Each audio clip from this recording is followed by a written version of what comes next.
ሴቶች የኢኮኖሚ ተጠቃሚ እንዲሆኑ የሚያስችል ነው የተባለ የስርዓተ ጾታ ቦንድ ተግባራዊ እንዲሆን ሀሳብ ቀርቧል። ቦንዱ ሴቶች ሀብት ማፍራት እንዲችሉ ያግዛል የተባለ ሲሆን በወንዶችና በሴቶች መካከል ያለውን የኢኮኖሚ ክፍተት ለማጥበብ እንደሚረዳ ኤፍኤስዲ ኢትዮጵያ ከኢትዮጵያ ሰነደ መዋዕለ ንዋይና በተመድ የአፍሪካ ኢኮኖሚክ ኮሚሽን ጋር በመተባበር ባዘጋጁት የአቅም ግንባታ ወርክሾፕ ላይ ተነግሯል። ሀና አብደታ ተጨማሪ አላት።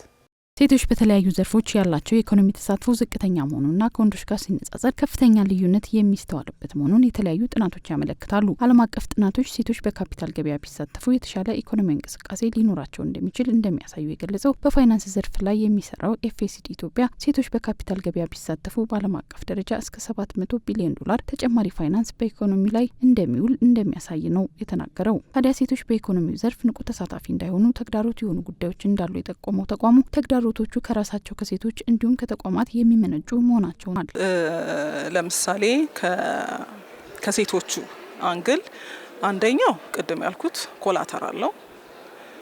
ሁለተኛ ካፒታል፣ ሴቶች ቢዝነስ ሲጀምሩ በጣም በትንሽ ካፒታል ነው የሚጀምሩት። ትንሽ ካፒታል ደግሞ ይዘው ያንን ካፒታላቸውን ደግሞ አስይዘው ባንክ ወይንም ደግሞ ሌላ ማይክሮ ፋይናንስ ተበድረው ያንን ለማሳደግ በሚጥሩበት ሰዓት ብዙ ተግዳሮቶች አሉ። ሌላው ምንድነው ሊትሬሲም ያው በተለይ ደግሞ ወደ ገጠር አካባቢ ብንሄድ ሊትሬሲ አንዱ በጣም ትልቅ ተግዳሮት ነው። ሌላው ኢንፎርሜሽንም የላቸውም፣ ኤክስፖዠር የላቸውም።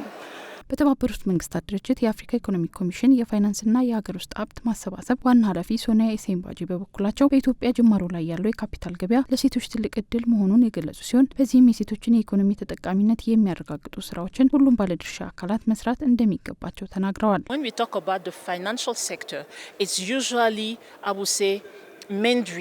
ስለ ፋይናንስ ዘርፍ ስናወራ አብዛኛውን ጊዜ በወንዶች የሚመራ ነው። ነገር ግን ከጊዜ ወደ ጊዜ ቁጥራቸው እየጨመረ የመጣ ሴቶችን እናያለን። ይህም በአመለካከት ለውጥ የሚያመጣ ይመስለኛል። አሁን ላይ የካፒታል ገበያ በኢትዮጵያ አዲስ መሆኑ ኢትዮጵያን ተጠቃሚ ያደርጋታል። ምክንያቱም ሌሎች የአፍሪካ ሀገራት ካጋጠሟቸው ስህተቶች ወይም ተግዳሮቶች መማር ይችላሉ። ብዙውን ጊዜ ስለ ሴቶች ጉዳይ ስናወራ የሴቶች ብቻ እንደሆነ እናስባለን። ነገር ግን ስለ ስርዓተ ጾታ ወይም ጀንደር ስናወራ ስለ አካታችነት ነው። ሴቶች ሊሰማሩበት የማይችሉት አንድም ዘርፍ ወይም አንድም እድል እንደሌለ ሊገነዘቡ ይገባል። ሴቶች ተጠቃሚ እንዲሆኑ አርአያ የሚሆኑ ሴቶችን ማግኘትና የሌሎችን ሴቶች ስኬት ታሪክ ማሳየት አለብን። ባለድርሻ አካላትም የአማካሪነት፣ የስልጣን እንዲሁም የአቅም ግንባታ ስራዎች ላይ መሳተፍ ይኖርባቸዋል።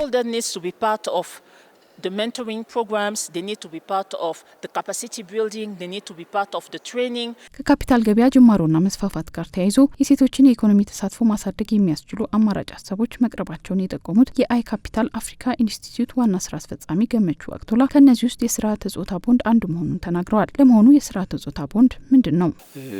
የሴቶችን ኢኮኖሚ ተሳትፎ ማሻሻል የሚችል ለፋይናንስ አክሰስ የተለያዩ የሴቶች ግሩፖች ለፋይናንስ አክሰስ እንዲኖራቸው የሚያስችል ባንኮችንና ሌሎች ደግሞ ጀንደር ቦንድን ኢሹ የሚያደርጉ ቦንዱን ለገበያ አቅርበው ወይም ደግሞ የብድር ኢንስትሩመንቱን ለገበያ አቅርበው ኢንቨስተር ለረጅም ጊዜ ኢንቨስት የሚያደርጉ ኢንቨስተሮችን ሰብስበው ማነው ከዛ ገንዘብ ሰብስበው ለሴቶች ማቅረብ የሚችሉበትን መንገድ የሚያመቻች ነው የጀንደር ቦንድ ማለት ነው። ኢንስትሩመንት ብለን ነው እኛ የምንወስደው።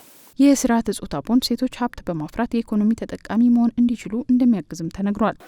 እንግዲህ ከዚህ ከጀንደር ቦንድ አንዱ ትልቅ አድሬስ ያደርጋል ወይንም ደግሞ ያንን ችግራቸውን ይፈታል ብለን የምናስበው ሴቶች አሴት የላቸውም። ይሄንን አስይዘው ብድር የሚያገኙበት ይሄ ኢንፍራስትራክቸር ወይም ይሄ ጀንደር ቦንድ መኖሩ ትልቅ ሰፖርት ያደርጋል ብለን እናስባለን። ኢትዮጵያ ለዚህ ዝግጁ ናት ወይ በሚለው እንዲሁም በጠቅላላ አካሄዱ ላይ ሰነዱ ቀርቦ ውይይት የሚደረግበት ይሆናል የተባለ ሲሆን ይህ ቦንድ የሴቶችን የኢኮኖሚ ተሳትፎ ይበልጥ የሚያጠናክርና ወቅቱን የጠበቀ እንደሆነም ተነግሯል።